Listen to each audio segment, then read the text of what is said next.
Oke teman-teman, kali ini kita mikat lagi ya. Di sini kita mikat di depan rumah teman-teman. Dikarenakan ada cucak hijau bandangan teman-teman. Nah setelah saya tunggu 5 menit, cucak hijaunya langsung nyamperin. Kita poin teman-teman. Tuh, ini punya orang lepas nyamperin yang ada di rumah. Kita mandikan dulu. Kok kayak betina ya teman-teman. Kita cek. Tuh, udah ada birunya teman-teman.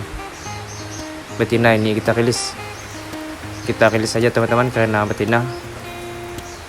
Kita pelihara pun gak ada sangkar teman-teman. Tuh.